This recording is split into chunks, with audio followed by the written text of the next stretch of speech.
Good afternoon, Haley. We made it through another stressful week as we get closer and closer to spring break. I do appreciate you all hanging in there. I know our patients are all growing shorter by the minute. I know mine are.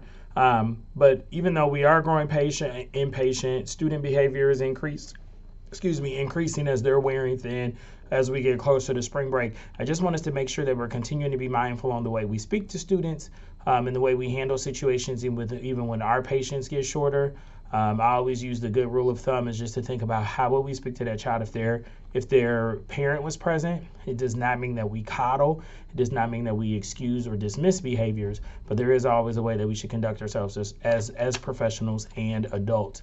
If we remember from our trauma-informed training, a dysregulated adult cannot regulate a child. So if you need support, please don't hesitate on contacting the office or a colleague to support you if you need a break or assistance as we make it through these next 15 days before spring break.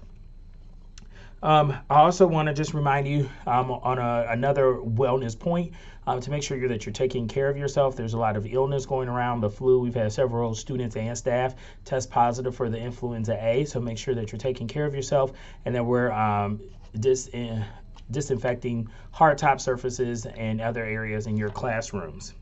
Attached to this week's email, you'll find a couple things. You'll have the professional learning calendar updated. Thank you for your patience with that as we got your input from grade level teams, as well as meeting with the technology and literacy teams and math teams to determine PL needs for the building. So you'll see an adjusted calendar for that. This Wednesday, we will not have PL due to the lab day that is scheduled.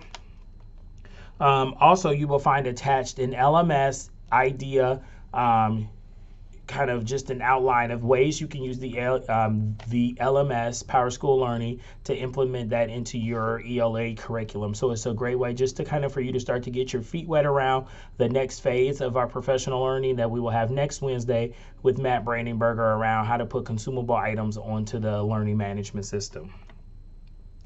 Other than that, on Tuesday, Brian and I are going to try to make it around as best as possible and hit grade levels 3, 4, 5 especially, and even maybe try to get to second grade to talk about those resources that are available to help us prepare our students for iLearn. One of the biggest things is to make sure that we have students accessing the computer on a regular basis and that they are typing and getting more familiar with those skills, as well as that they are being exposed to multiple answer questions, that's more than 2 even, and that they also know how to drag and navigate items on a computer screen. So again, we'll be coming around and show you things that will help with that, as well as items that could be useful as you're building assessments. Other than that, please once again, go home, put your feet up, and relax as much as possible. Whether it's ice cream, Kool-Aid, or an adult beverage, or whatever you need to have to relax, please take some time to just let go of what happens here. Enjoy your family and friends, and we will see you on Monday. Take care. Thank you.